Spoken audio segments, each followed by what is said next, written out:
اس لیے ان کو ایک نبی کی کفالت میں دیا گیا۔ تیسری چیز سے معلوم ہوتی ہے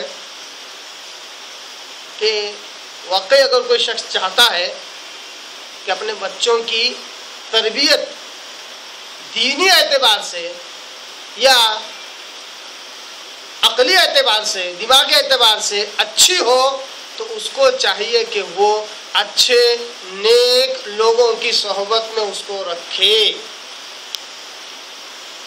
اگر ہمارے بچوں کی تربیت ہر روز صبح صرف اسکول جانے اور آنے کے بعد، ٹیوشن جانے اور آنے کے بعد ہی ان کا وقت اگر پورا ختم ہو جاتا ہے، بچہ کچھ وقت ٹی وی دیکھنے میں، گیمز کھیلنے میں یا بچوں کے ساتھ کھیلنے میں اگر ان کا وقت گزر جاتا ہے، تو ظاہر سی بات ہے انہیں وہ تربیت حاصل نہیں ہوگی ذہنی اعتبار سے، علمی اعتبار سے، جو ایک دیندار کو ہونی چاہیے۔ ان کے لیے ایک ایسا بھی وقت مقرر کرنا چاہیے جس سے انہیں ایک دینی ماحول مل سکے جہاں سے انہیں دین کا علم حاصل ہو۔ اس کے لیے بڑا آسان طریقہ ایک یہ ہوتا ہے، آج کل کے ماحول کے مطابق بتلا رہا ہوں، ہو سکتا ہے یہ اصول، یہ ضابطہ کچھ زمانے کے بعد بدل جائے، اس سے پہلے ہو سکتا ہے یہ ضابطہ کچھ اور انداز میں ہو، پر آج کل کے ماحول کے حساب سے اگر کوئی شخص اپنے بچوں کی تربیت کرنا چاہتا ہے، انہیں دینی اعتبار سے صحیح سالم بنانا چاہتا ہے، تو سب سے پہلے خود اپنے آپ کو ایسے مجالس سے جوڑ لے جہاں پر اللہ کی کتاب پڑھی جاتی ہو، سمجھائی جاتی ہو، جہاں اللہ اس کے رسول کی باتیں سمجھائی جاتی ہو۔ سب سے پہلے اپنے آپ کو جوڑ لے۔ جب اپنے آپ کو اس کام پر لازم کر لے گا تو جہاں بھی جائے اپنے بچوں کو لے کر چل جائے۔ اس سے یہ ہوگا کہ ان کے بچے بار بار ایسے ماحول کو دیکھیں گے جہاں اللہ کی بات کی جا رہی ہے، قرآن مجید کی بات کی جا رہی ہے، پہلے آقا صلی اللہ علیہ وسلم کی بات کی جا رہی ہے، آیت مبارکہ کی بات کی جا رہی ہے، سنتوں کی بات کی جا رہی ہے، بدعتوں سے نفرت کرنے کی بات کی جا رہی ہے، اور توحید کی بات کی جا رہی ہے، شرک کے رد کی بات۔ بچے جب سنیں گے، دیکھیں گے، اس ماحول میں اٹھیں گے، بیٹھیں گے، تو ان کے ذہنی اعتبار سے، علمی اعتبار سے اس طرح پروان چڑھیں گے کہ دین ان کے دل و دماغ میں گھومتا رہے گا۔ یہ ماحول دینے کا ایک طریقہ، بھلے آپ 24 گھنٹے میں سے 2 گھنٹے دے رہے ہیں، مگر یہ 2 گھنٹے بڑے زیادہ اثر انداز ہوتے ہیں۔ یہاں تو حضرت مریم علیہ السلام کو 24/7 ایک نبی کی کفالت میں دے دیا گیا تھا۔ وقت پھر وہ کس اعتبار سے تربیت یافتہ ہوں گے اس کا آپ اندازہ کر سکتے ہیں۔ اس آیت میں ایک اور اہم نقطہ جو سمجھنے کا ہے وہ یہ ہے، کلما دخل علیہ زکریا المحراب، جب حضرت زکریا علیہ السلام مریم علیہ السلام کے محراب میں داخل ہوتے تو ان کے پاس بن موسم کے پھل اور فروٹس دیکھتے۔ اس کو کہتے ہیں شریعت میں کرامت۔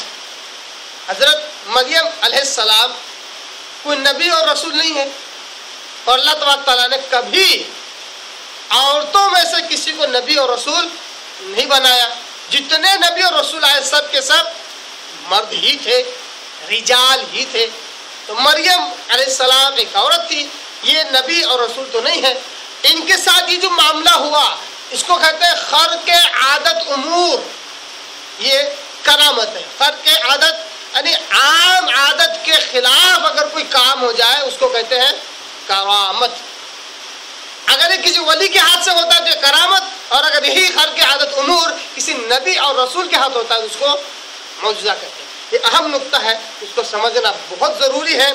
اس کو نہ سمجھنے کی وجہ سے مسلمانوں میں بہت زیادہ اختلافات پائے جاتے ہیں۔ اتنا ہی نہیں، بہت زیادہ بدعقیدگیاں اور شرک اور کفر تک پایا جاتا ہے، صرف معجزے اور کرامت کو صحیح طور پر نہ سمجھنے کی وجہ سے۔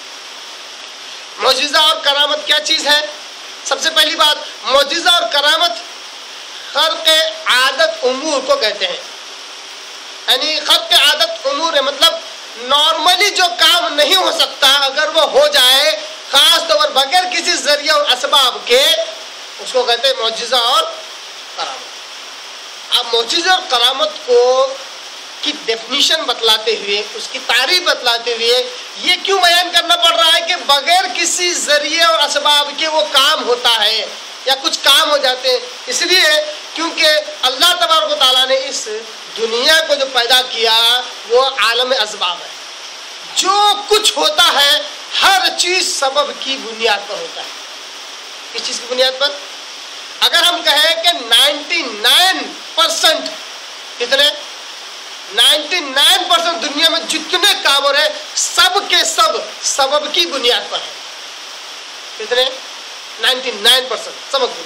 اب جو 1% ہے جو سبب کے بنا ہوتا ہے، سبب اور ذریعے کے بنا ہوتا ہے، اسی کو معجزہ یا کرامت کہتے ہیں. یہ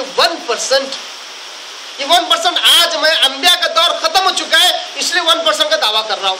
اور اس 1% میں جتنے کروڑ اولیاء اللہ اس دنیا میں ہوں گے فی الوقت 1% میں قیامت تک بھی آئیں گے تو 1%، کیونکہ نارمل اللہ تعالیٰ نے پوری کائنات کو عالم اسباب بنایا. عالم اسباب کا مطلب اگر کسی کو بھوک لگی ہے تو جب تک وہ کھانا نہیں کھائے گا اس کی بھوک نہیں مٹے گی. کسی کو پیاس لگی ہے جب تک پانی نہیں پیے گا تب تک اس کی پیاس نہیں بجھے گی. یہ ذریعہ ہے. اسی طرح اگر کوئی شخص سمندر میں گر جائے، تیرنا آتا ہے تو بچ کر آئے گا، سمندر ندی وغیرہ جہاں سے بچ سکتا ہے. یہ ذریعہ ہے سمندر کی ہلاکتوں سے بچنے کا. اسی طرح چھری کا کام ہے کاٹنا. کیا ہے چھری کا کام؟ کاٹنا. وہ ذریعہ ہے کاٹنے کا، وہ کاٹے گی ضرور کیونکہ وہ ذریعہ ہے. تو یہ دنیا عالم اسباب ہے، سبب کی دنیا ہے. اللہ تعالیٰ نے 99% اس دنیا کو اسی سبب کی بنیاد بنایا. اسی وجہ سے غور کیجیے، آپ بڑا اہم نقطہ بیان کر رہا ہوں.